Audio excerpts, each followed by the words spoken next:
up? I got Naskin here with me. This ain't a diss song, but yeah, you know what it is. I'm a cheesehead, y'all niggas cheese whiz. Pittsburgh Steelers, that's nothing. That Super Bowl ring, that's nothing. Pull up in your town when you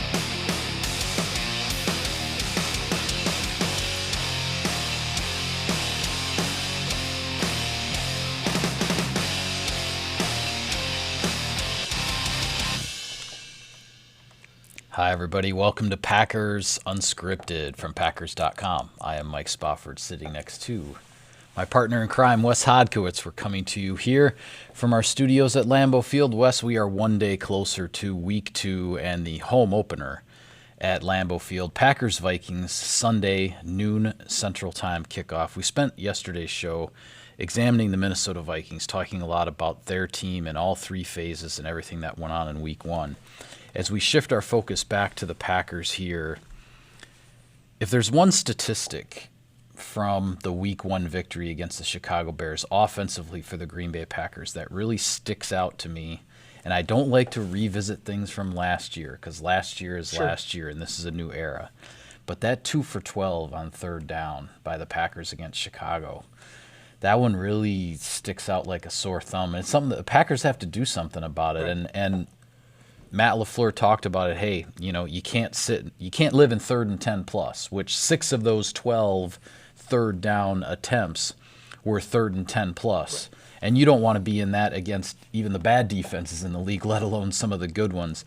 But this is something that the Packers, you've got to convert more on third down because this is just no way to live on offense. No, and that's the big thing, and Aaron Rodgers talked about it too during his time with the media. I mean, you have to put yourself in favorable situations there because third down and 10, it doesn't matter how good your offense is, you're not going to reliably be able to convert those every single time or as much as you want to. Those are maybe 1 out of 4 proposition. Exactly. You're gonna convert 3rd and 10 plus. So what you're looking for is those 3rd and 1 to 3rd and 5 kind of situations that you can dictate what you can do there, that you don't necessarily have to be able to allow the defense to sell out to defend the pass. You have to give them more things to think about.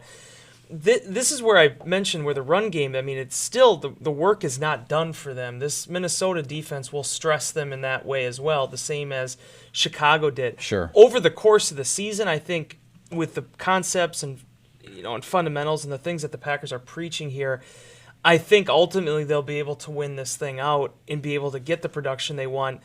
But in these instances, when you're taking on a high-caliber defense like Minnesota, you have to be able to get your yardage early in 1st and 2nd down and make sure that Mike Zimmer can't just completely pin his ears back with what he wants to call on 3rd down situations. That's the key to success. I think the huddle, breaking that early enough, getting the not getting the play clock down, doing all those type of things are going to be what ultimately lead the Packers to being the type of offense they want it to be. Aaron Jones, Jamal Williams, there's a lot of optimism about them. We've talked about it for 5-6 months now of what they can be in this Packers offense.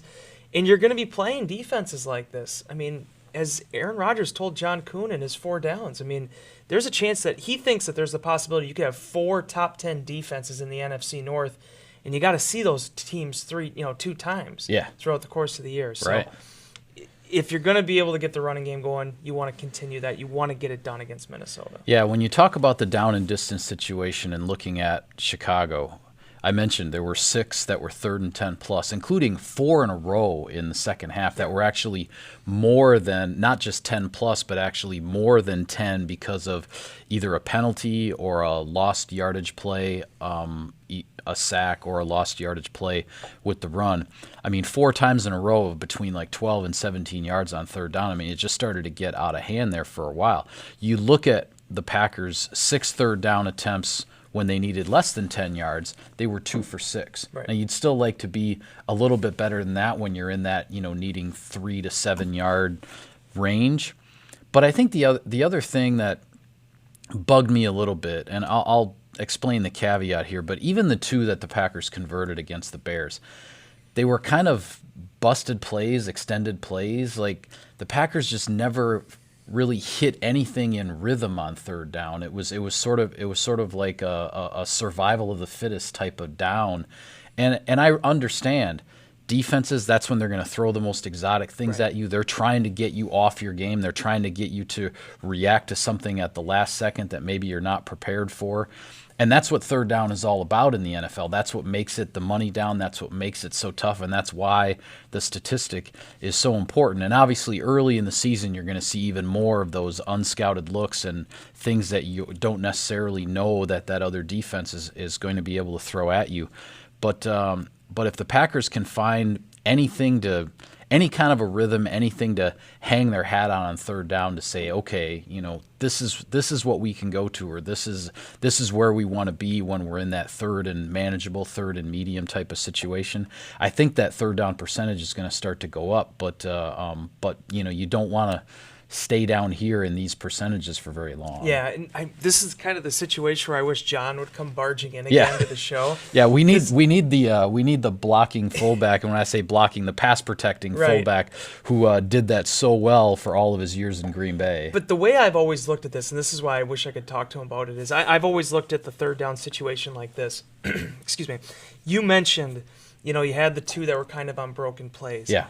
I will never apologize for a converted third down. They're so difficult to do in the NFL. Right. You want to be able to do it because on the other side of it, you're going to have the instances where the play does come off clean. A guy drops it, a defensive back makes a play, certain thing goes haywire, and then the defense technically wins even though they might have been out of position. Sure. To me, it's always been those ones in the middle when the defense is giving you everything that they have and you still find a way to convert regardless of the circumstance, regardless of the package, regardless of the game situation.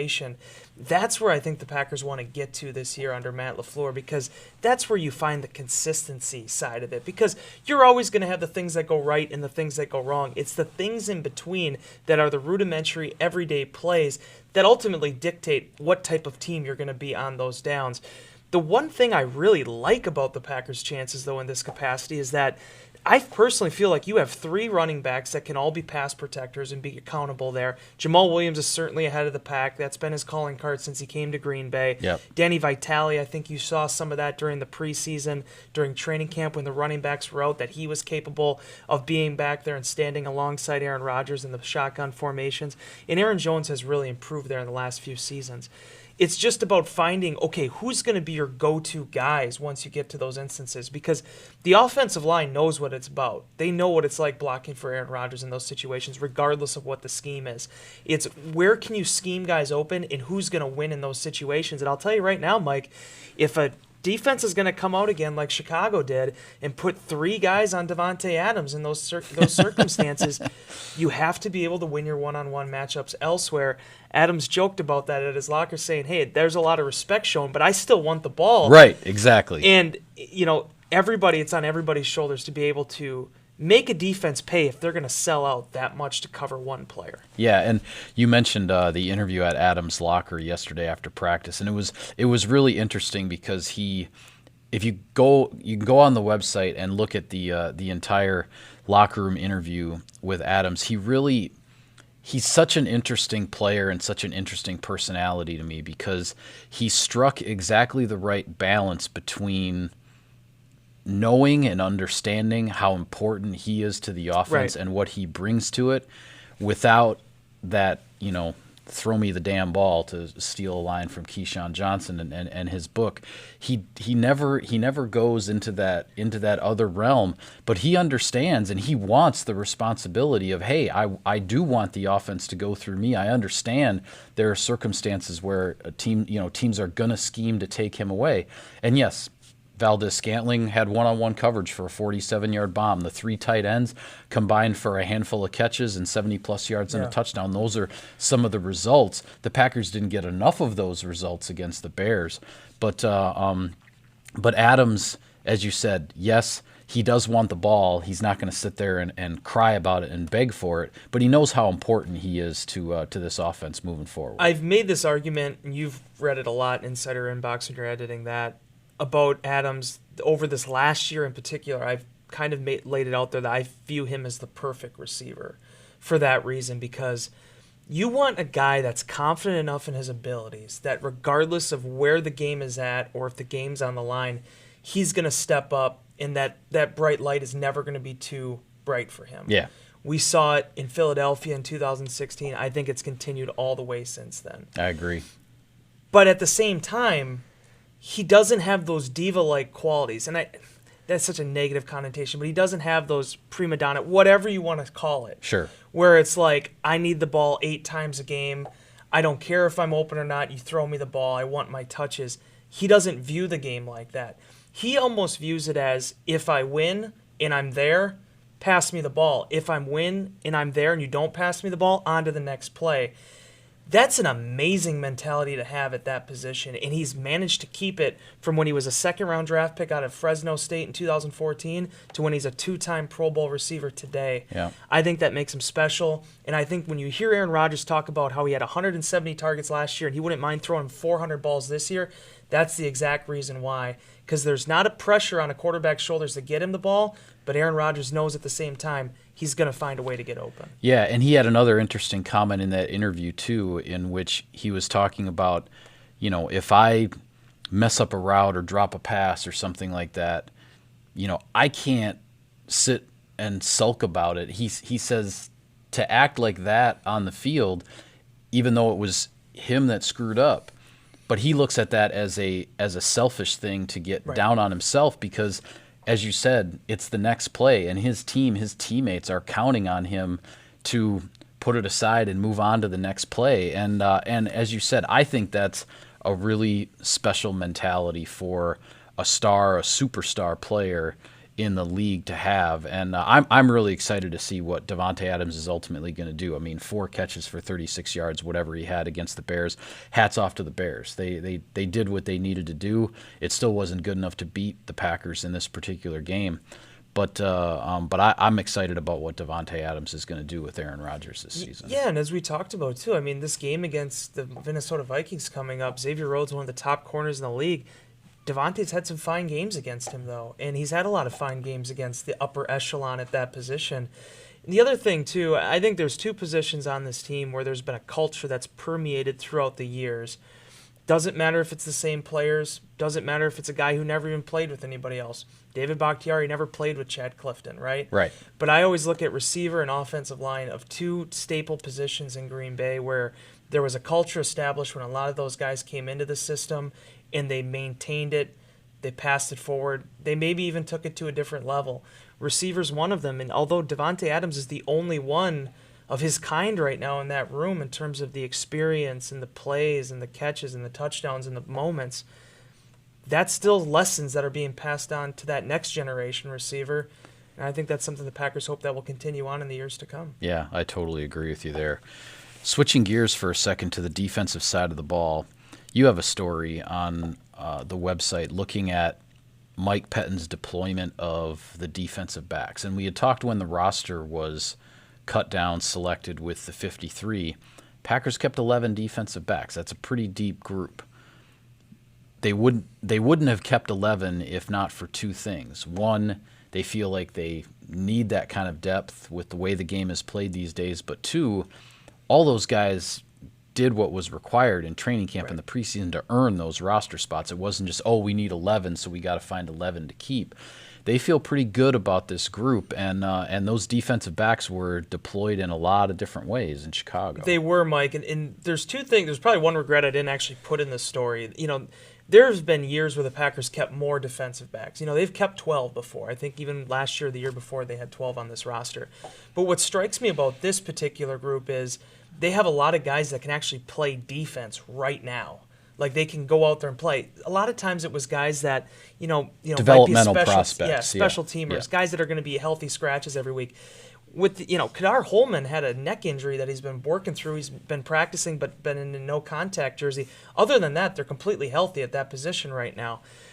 And yet they still kept that many players despite the fact that you have Oren Burks dealing with his chest injury right now, and they're going light at inside linebacker. So what does that all mean, Basil? Well, what it means is you go into that game against the Chicago Bears having to make a decision. Are you going to go with Ty Summers? That's who they listed as the starter at the position going into the day, or are you going to get a little bit more creative? Now, Matt LaFleur kind of downplayed the 3-5-5 the 3-5-3-5-5 package that 3-5-3 or whatever it was. Yeah. 3-3-5. Wow, this is going great. I hope Marvin will be able to edit that out. He won't be able to.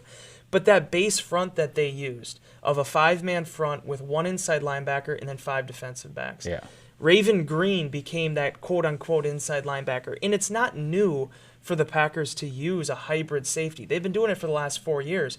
But to use it on rundowns, I thought was very innovative. Yeah. In the way they were able to pivot off that package. There were times where Raven Green came off and Tony Brown came in. Kevin King said he was on a rep count. Probably was only supposed to play about half of the amount of snaps he actually did in that game, the 42 that he saw, including every play the last 2 series.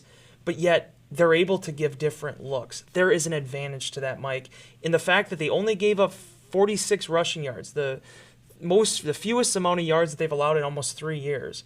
I think speaks to not only that front for how they were able to maintain the lines there and not allow guys to break free, but also what those secondary players did to tackle and to remain accountable and still make plays on the ball with whatever it was, 11, pass the defense to whatever they finished with. Yeah, I think that's the ultimate schematic question for this game for Mike Pettin and the Packers defense, and we're not really going to know the answer until we see what unfolds on Sunday at Lambeau Field against the Vikings. But can you contain Dalvin Cook and the Vikings running game with Raven Green as your primary, so to speak, second inside linebacker next to Blake Martinez?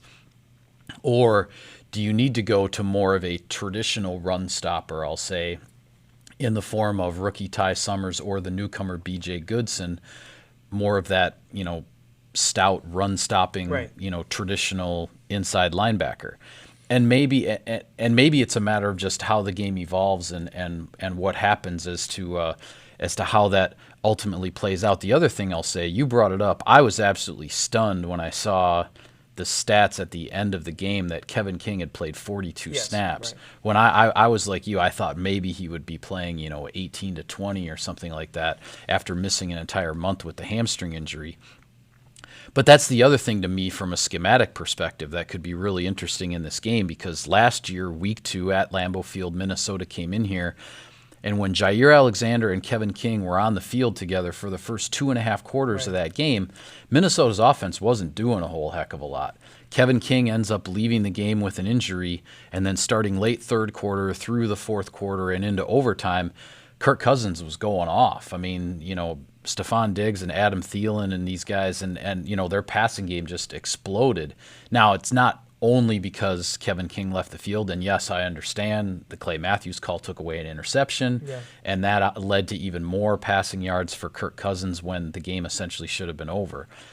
But if Kevin King can have that kind of a snap count already when he's missed a month, and then if you figure out what's going to work best schematically against Dalvin Cook as far as what package you want to line up with in the front to try to slow down the run, this is going to be a really, really interesting X's and O's type game. Absolutely. And to surmise everything that you just said, in terms of this matchup, in terms of what they were able to do, I asked Tremont Williams about this. This defense is just different when Kevin King is on the field. Yep. It just is. Because as Williams said, there's only so many 6'3" corners in this league. There aren't many at all. That can run like him, and too. And then you add in the running, his movement skills, the agility. Yeah. Kevin King's a special guy. So for them to have him available, you wrote about this offseason. We've talked about it ad nauseum. This defense is different when he's healthy and when he's out there. The other nice thing about it, too, and it was another question I asked of King, is that this is a big building block for him last week. To be able to actually go out there, he felt great afterwards, even though he did play a little bit past what they wanted him to. And in the critical moments, he was on the field with that defense, getting the stops that they needed. If this secondary can continue to gel and get some consistency back there, which they just were not able to last year when they were running more than a dozen different defensive backs on the field throughout the course of the year. You mix that in with the pass rush that we saw against Mitchell Trubisky, that's what's offensively going to make teams make decisions of how they're going to attack the Packers. Yeah. In either way, it's going to work to Mike Pettin's benefit. That's what I'm looking for moving forward now, in addition to the fact that you got a guy like Josh Jackson, who was a second-round pick last year. He didn't really play in this game, but if you had to put him in there at multiple spots, the Packers feel pretty good about it right now. Kadar Holman had moments during the preseason. You got two other guys in Will Redmond and Shannon Sullivan who have started games in the NFL before. So it all factors together into the big picture, but ultimately, when you get Jair Alexander and Kevin King on the field, that's when the defense really does have its work cut out for them. Yeah, well, before we go quickly, any thoughts on Thursday Night Football tonight? Buccaneers and Panthers? Yeah. And two teams that they each lost a hard-fought game. This is a division game in the NFC South. Two teams fighting to avoid the dreaded 0-2. And it's not to paint the picture that Tampa Bay has the same expectations as, like, let's say, the Cleveland Browns going into this year. But I think there was a lot of optimism that this offense was going to look different with Bruce Arians. And the number one criticism I've kind of read in the last few days is with Jameis Winston, the turnovers, it looked very much the same. So seeing if they can find a way to claw back here and get a win is going to be important for setting the tempo for their season. And on the other side of it, Mike, how many times we've had this conversation about Carolina playing a team tooth and nail right down to the wire and just not being able to come out with the victory. Yeah. They have plenty of motivation too. So in terms of week 2 matchups for Thursday Night Football, and certainly they've improved over the last couple of years, some big implications for that division, and what in a division that I think a lot of people would say is going to be pretty tightly contested again this season. Yeah, a lot of people were thinking that with Cam Newton coming back and being closer to full health than he was last year, that the Panthers would be a challenger to the Saints and the Falcons in that NFC South, and this is their opportunity to say, hey, we're going to be right there, because if the Panthers fall to 0-2, then everybody's going to say, okay, well, hold the hype train on those guys. Yeah, it is interesting, though, always seeing the evolution of offenses, though, right? I mean, Cam Newton still, he took a team to the Super Bowl, still an obvious top, NFL quarterback. But more and more, you're seeing how this could easily become Christian McCaffrey's team and how dynamic he can be. No doubt. As you just illustrated with that division, they need to get him going. I mean, they need to feed him and get him the ball, whether it's through the pass or through the run.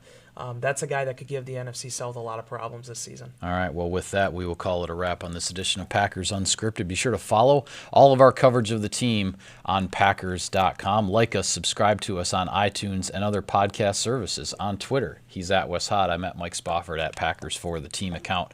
Thanks for tuning in, everybody. We'll see you next time.